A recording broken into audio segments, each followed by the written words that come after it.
right, Chris. So today we're going to be talking about what are some of the biggest surprises that people are faced with when starting a business. What do you think? I think number one, if you're starting from scratch, I think number one is people don't appreciate how many actual jobs you have. So if you're starting from scratch and it's you, you are now the salesperson, the accountant, the installation person in our business, the purchasing agent, the shipping and receiving person. You are everything. You literally have 7 or 8 jobs. Sure. And I think that's the biggest surprise. I think people come from a quote unquote normal job and working 8-9 hours a day. And all of a sudden they're making the same amount of money that they were making, and they're working 12-14 hours a day, and they have 7 jobs instead of 1. Yep. Right. And so you want to get out of that phase pretty quickly, because it's hard. Yeah. One thing that I've learned along those lines, though, is sometimes maybe people are thinking like, I've finished my duties for the day and, I'm going to relax now in a startup phase. I used to freelance doing kind of video, audio, marketing stuff. There is literally always something you can be doing. Always. If you're not doing something and you think I'm done, it's good to take some time and relax every once in a while. But really, though, you could be working on an email blast. You could be working on even if you've done all that, you could be working on new technology, researching, finding new customers, looking at a new angle. Yeah. There's literally always something you could be doing. Yeah. And I think if you want to grow a successful business, that is all the things that you need to do. Now, can you be a 1-2 employee contract business without doing all of that stuff? Yes. Yeah. And you could probably be very successful. Luckily we live in a country where opportunities are abound, and you can probably do that. Yep.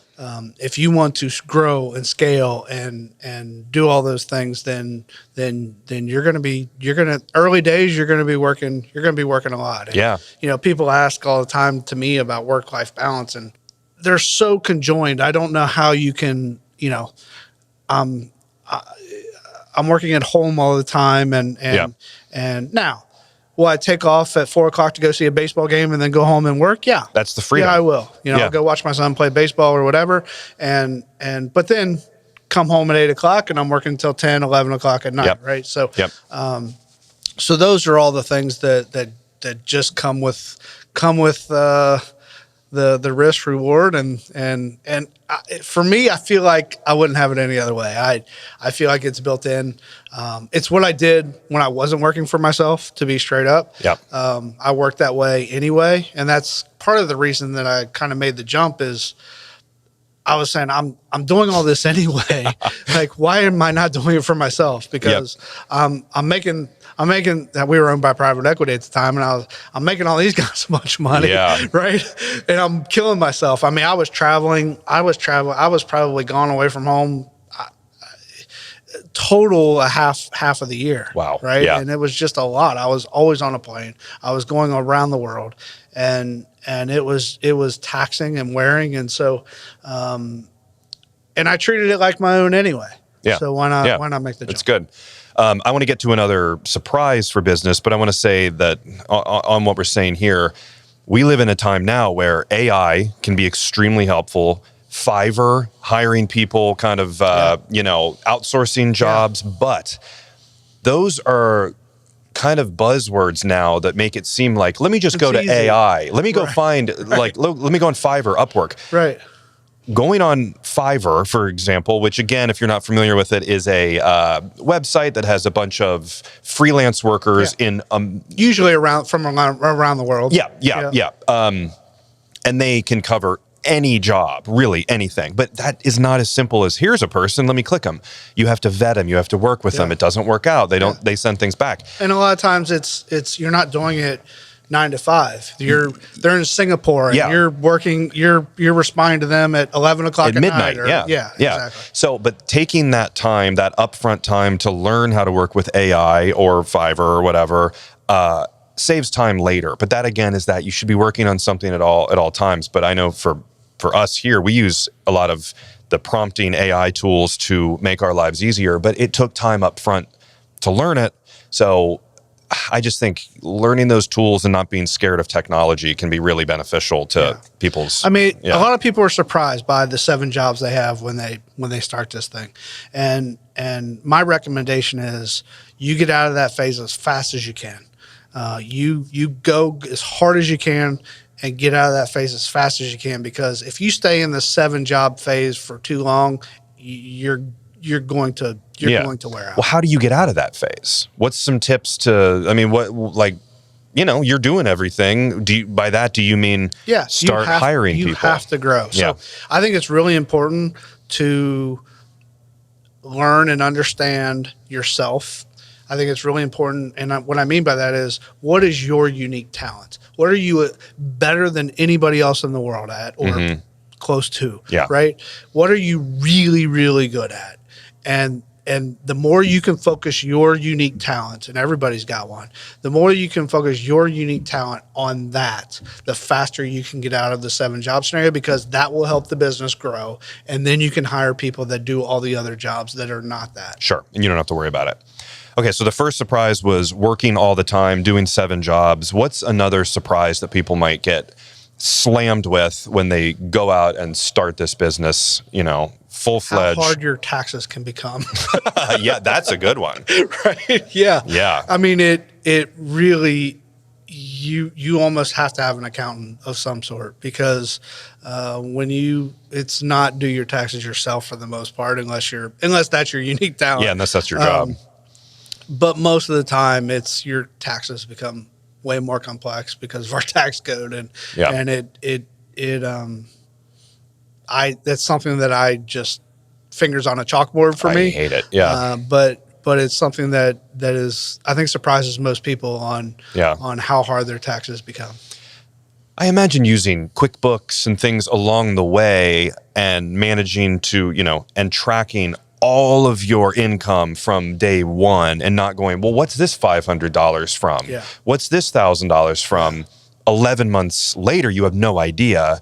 So day one, starting the business, keep track of everything. It seems important. Yeah. And if you can learn basics of accounting, it's extremely helpful. Yeah. Extremely helpful. Not only will it help you on the tax side of things, it just helps in business in general. Yeah. So just knowing accounting principles, how things work, it just will help you grow your business. I was very lucky. I ended up running a few businesses before going out on my own, and so I got really a lot of experience on the accounting side, and I find it very, very helpful. Sure. This is on topic, but a little off topic. But what about businesses using credit cards regularly, like financing a lot of things? Seems like kind of a slippery slope, but what do you think about that? Because that kind of goes with the accounting side of things. Yeah, I think, you do what you have to do to start. To pay for stuff, yeah. But I think that goes to the accounting things. You're right, is that you need to make sure that you understand. I think a lot of people can get fooled by, they think they're making money on a job because they haven't done the accounting expense side of it and really recorded it. And all of a sudden their credit card bill comes due, and they figured out they didn't make any money on that job because now they didn't record the expenses until the actual bill was due. And then you can get yourself in a lot of trouble that way. So really understanding the accounting side and really understanding how to be profitable is just extremely important. Yep. Now, I think the other surprise that people have is, and I talk to a lot of people, especially people that come from the business world and not done something on their own yet, is the difference between accounting and cash, right? And a lot of times when you're starting a business, we did this early days, is you make very, very bad accounting decisions, but they're good cash decisions. So let me give you an example. Yeah. So when we made our first lights, I had the entire team of, I think, 4 or 5 of us, literally sitting around a conference table, literally placing components on a circuit board by hand with tweezers. That's how we made the first few. And an accountant would say, "You're crazy. You're paying these people way too much money to do this."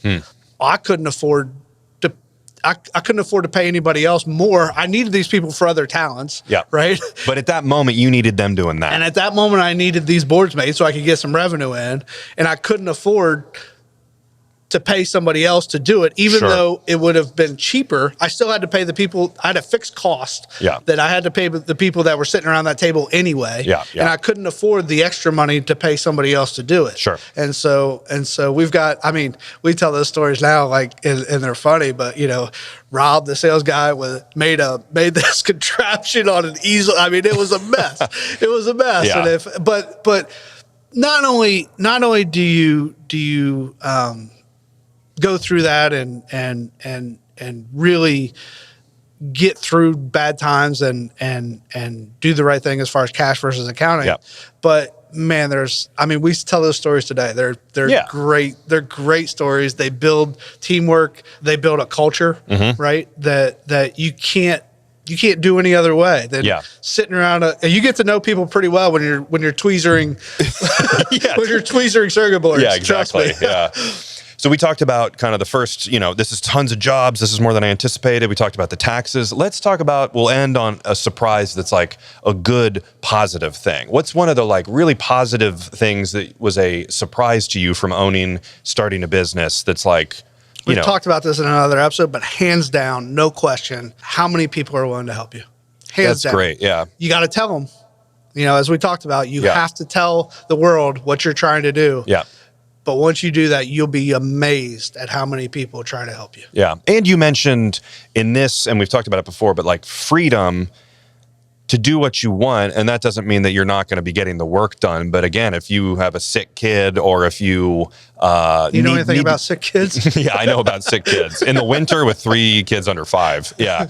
But really being able to, some flexibility seems like that's one of the big benefits of, setting your schedule. It is. Now, I don't view that as a business ownership benefit to most degree, because typically if you're really good at what you do and you work for a decent company, they're going to let you do that anyway, because Yeah. they know you're getting You stuff have to done do it. anyway. Yeah. They Yeah. know you're coming home and working anyway. Yeah. Yeah. So I don't really see that as an entrepreneurial benefit. It's interesting you say that, because a lot of times in business books, that's the number one thing they present would be your own boss, set your own schedule, do this and that. But Yeah, I it's would like, not quit my job for that. no, but it also kind of gives you this false, sense of like, well, I can go golf every day. And it's like, no, you need to do the job. Then, okay, you golf, Yeah, but then you're 600 working jobs until to do. 4 in the Yeah, morning. So, yeah. But no, just I'm amazed, and I continue to be amazed at how many people want to see you successful. Yeah, that's good. And really, I think a lot of it is because most of our customers are successful people, and they've been helped along the way, and they just want to help, and it's fantastic. It restores the faith in humanity really every day for me. We're doing something interesting here at Haven where we're doing, we haven't really talked about this much here. We're doing training courses for our X Series lights, which is giving lighting installers the opportunity to, work with us. We get the opportunity to work with them. Yeah, absolutely. And then grow their business. And that's actually kind of what this series is working in tandem to give them business tips too. So honestly, what you're in a position to do now is you've started this business. It's been successful, still clearly working very hard on growing it and learning, but you're kind of doing what you're talking about, where you're helping them and giving them tips and advice to grow their business, because they might be a few steps behind you. Yeah, I mean, I'm a very competitive person, and winning, I love winning. Love to win. Yeah. I hate to lose. Yep. Love to win. It's a lot more fun when you win with other people. That's It's true. a lot more fun when you win with other people. So, and probably the last thing of my surprises, and I'll touch on this a little bit, is how hard partnerships are. They're really hard. Well, I'm in a peer group with a person that his saying is, partners are for loving and dancing, not business. And it's just that the relationships are hard. Yeah. You have to talk about hard things. You have to work through things. Partnerships are tough, and that's probably the last surprise is. And I think people a lot of times, will naively get into a business and kind of by default say we're going to be 50-50 Yeah. and not really work out who's going to do what and how much money everybody's going to put in, Sure. and really kind of deciding how much all of that is worth. And if you're going to go into business with somebody, you have to do that. Yeah. And my recommendation is get a business consultant of some degree to really help you through that, because working with that one-on-one or amongst the partner group Sure. is very, very challenging and very difficult. People have different work ethics. People have All different kinds of skill things. sets where person A's Yeah. skill set may be 80% of the business, but person B is doing 20% but getting paid the same. It's tough. Yeah. It's tough. And it never is the way you start out thinking it's going to No, be. it's For awkward. sure. It's awkward. It's very awkward. So avoid that. But we hope you enjoyed this episode, and be sure to subscribe on YouTube. And we're going to be putting out a lot of these. We've done, plenty of them so far, and there's a lot more to come. So find us online at havenlighting.com and find us on all the social media platforms at Haven Lighting. We'll see you next time.